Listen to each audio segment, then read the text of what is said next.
Uh, California law says, I don't know where you're at, but I got to tell you, you're being recorded. Oh, I'm in Cali, man. It's all good. I don't care if I'm being recorded. I always love being recorded. That's how you come up. Unless you're talking some drug shit, you know what I mean? Unless you're playing it and doing it. Unless we was talking about some other shit. Because I already know that probably the feds listen to all my shit anyways. You know what I mean? But I ain't doing nothing wrong, so I'm not tripping. Yeah, right on. Dude, with the days of surveillance and how everything's going now, I expect everything that I say now is probably being recorded somewhere.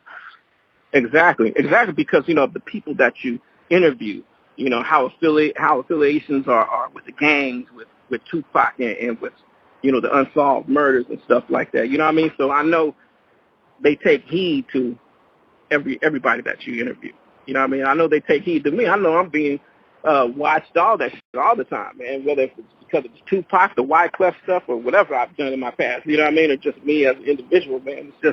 It's how it is, man, because we have a lot of strength in numbers, I tell you what, man, the Shakur family ties runs deep. I talked to John Potash, and I didn't know the tip of the iceberg of how deep that went and how badly they were being surveilled, man. It's pretty deep, the stuff that guy knows. Man, it goes so deep, COINTELPRO, as far as even just if you're a family member and not even into, the movement, even if you ain't a Black Panther, if you're just related and a friend, you know what I mean? It's like they watch you too. That's just how it is. I mean, they watch us more than they watch, the Chinese, the Vietnamese, the in Hong Kong, you know what I mean? The Koreans, because those are the motherfuckers got to be watching, not us. They're the motherfuckers with the missiles pointing right at America. We're over here just trying to fix our communities. We're here trying to make a change for the people. You know what I mean? And they're worried about us. Yeah, because they feel like we're a big threat. And we are a threat because we're the hip-hop community, which is the number one promotion I see out there to get anything out there.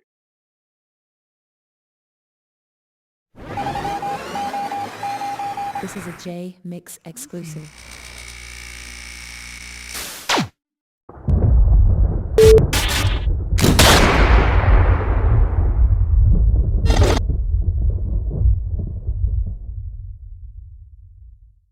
There's a lot of people out there that are like, man, King Assassin, he's a fraud. He didn't know Tupac, blah, blah, blah, blah, blah. Now, I have done my homework, and I've talked to Diata, and I've talked to, like Kendrick Wells, and I know there's a little issue. Right. I know that you were there. So I was going to ask you if you wanted to address people that, Yes, I want to address. I definitely want to address the haters, and I'm glad you brought up them people because then people know how close I was with Tupac. Kendrick, Kendrick, he signed me for my first record, you know what I mean? And we're from the Bay. If you're from the motherfucking Bay and you was putting out records in the 90s, you knew Tupac. I don't give a who you were because Pac was everywhere. Pac was in San Francisco, Marin City, Hunters Point, Patrol Hill, San Jose, Sacramento. You know what I mean? And I knew Pac before. See, here's the whole thing. When Dee did the interview with you, she didn't know that I knew Pac already. You know what I mean? It's like, yeah. I thought she might have remembered that, but she thought I met him in like 94, 96. I met Pac in 1990, man. You know what I mean? Because those were the areas I was hanging. I was in the jungle. I was in Marin City. I was with 5150, Ryan D. and Tack. You know what I mean? When Ryan D. was rapping with Tupac, I was there. You know what I mean? Clark Gable, all them dudes. Shock G, he's the one that taught me how to play the keys. And it's just a trip because, you talk to D, you talk to Kendrick, you know what I mean? And the reason why, and you can put this on the record or off the record, about that song he was talking about that we used, it was a Tupac remix called Criminal Minded, but it was originally called Days of a Criminal. Yeah. Right? Yeah. And Kendrick recorded that one. But I put it out years later. It was a situation where there was an album that came out called what was it? The Untold Story or something like that. It was a Tupac bootleg off of XYZ Records. I don't know if you remember that, but it had our song on there, Real Bad Boy. And then if you read the inserts, it said that I got like shot in Oakland and shit, like at a hamburger stand. Yeah, Assassin, he's a producer, but his career was life ended shortly because he got shot in a burger stand in Oakland. I read that shit. I was like, damn, man, this is crazy, man. I can never get, like, you know, the right props that I deserve. That song, Real Bad Boys, was on there. Then the Criminal Minded was on there, too. And I think the Funky Aztecs, they was on there, too, as well.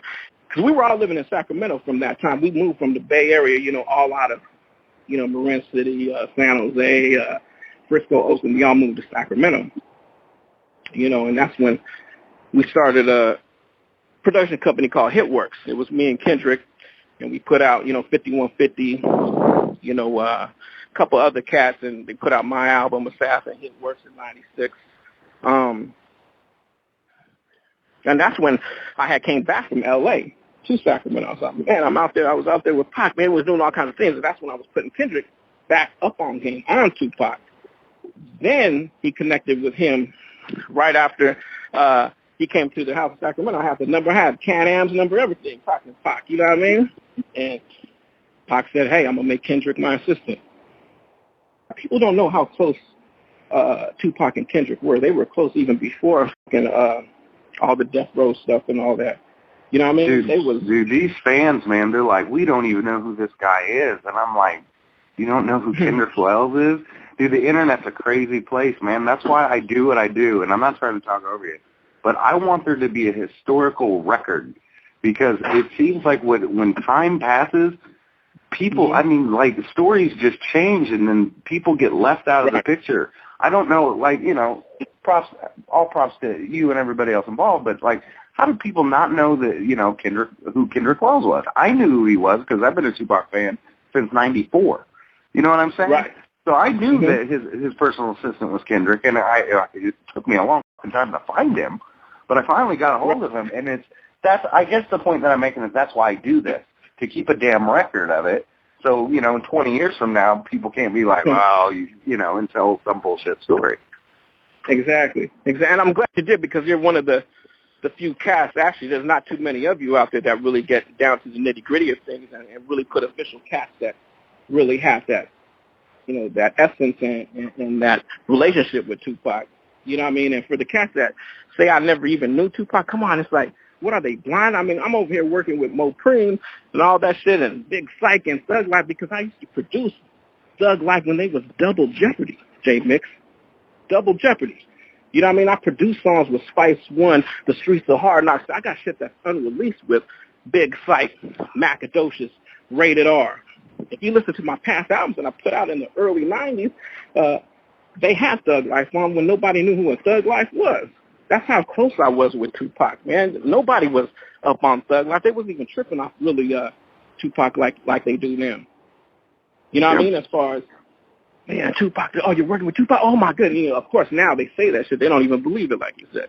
It's, you know, I know my history. I know what I've done, and I've done a lot of stuff that's been not even noticed because I don't even care about it being known. I just know what I did, and I can talk about it because, you know, there's a lot of, you know, stuff that happened behind the scenes that people don't know about. You know, people ask me about the All Eyes on Me movie and say, hey, do you like it? I said, well, I barely got to watch it. You know, I waited for it to come on the internet and whatnot and download it. You know what I mean? Because I knew already what kind of movie that was going to be. Predictable.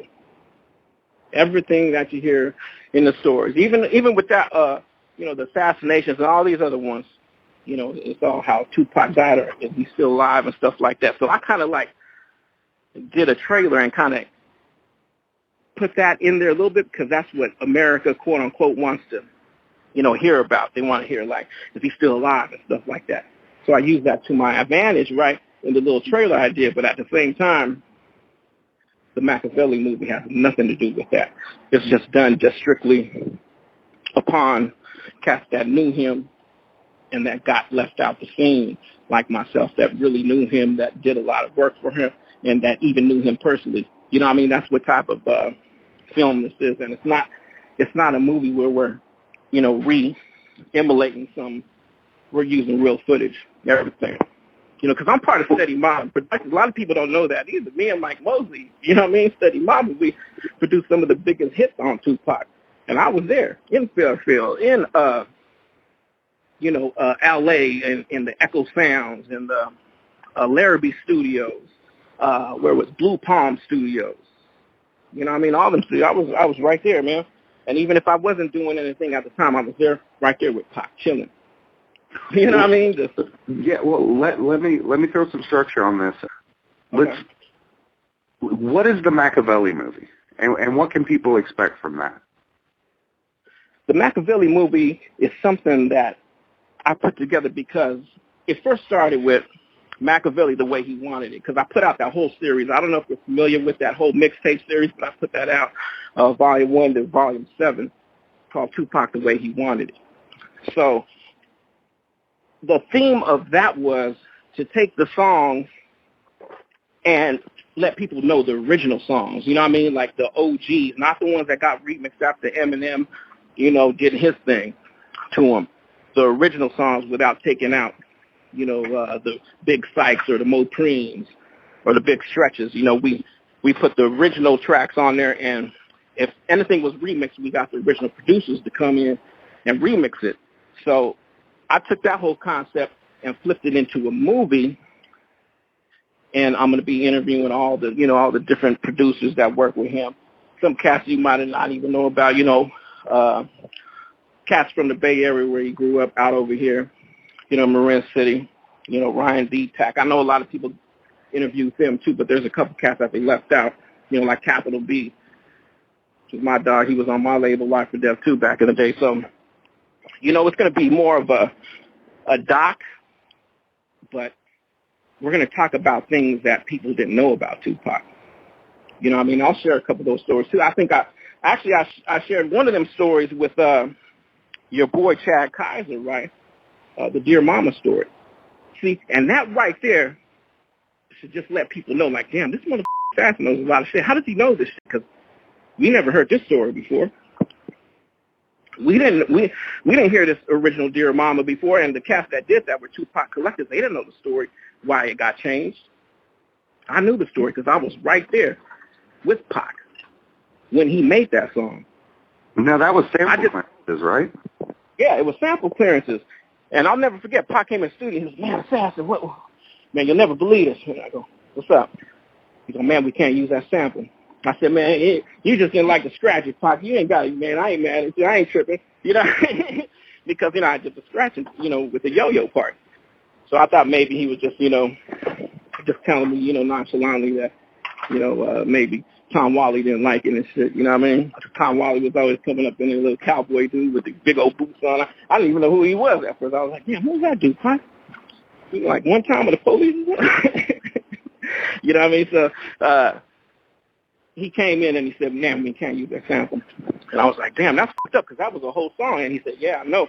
Because back then, when you were making records in the early 90s, that's kind of like how it was. It was more of a situation of grabbing, whether if it was Rakim or Spice One or, whoever we were sampling in the hooks, that kind of like make the whole song for us.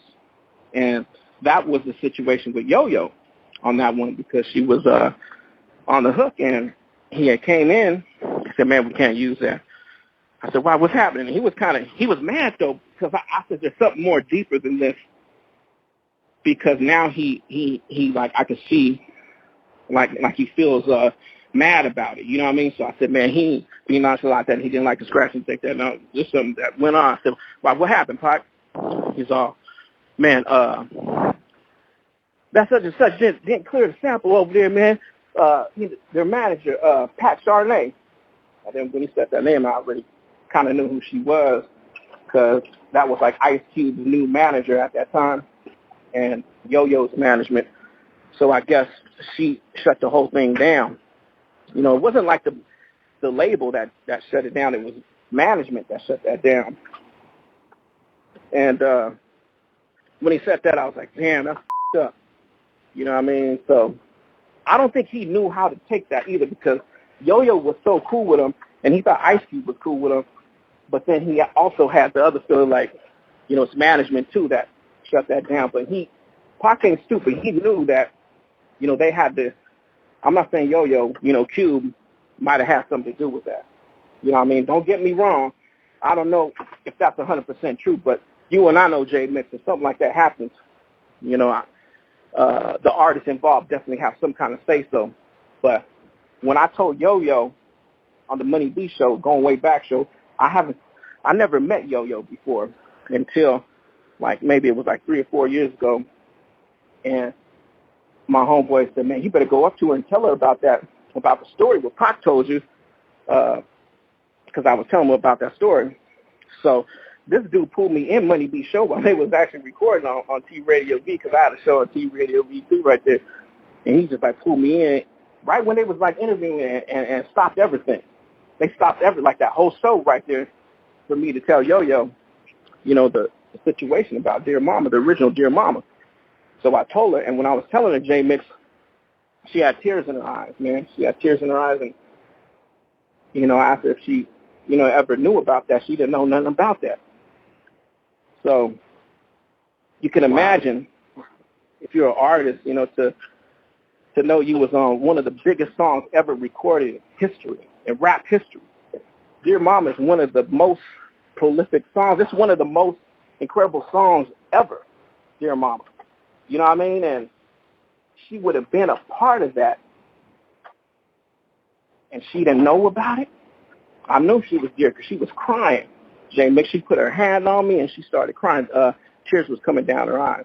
I have that actually recorded. It's going to be part of the Makaveli movie, too, so you'll be able to actually see that part.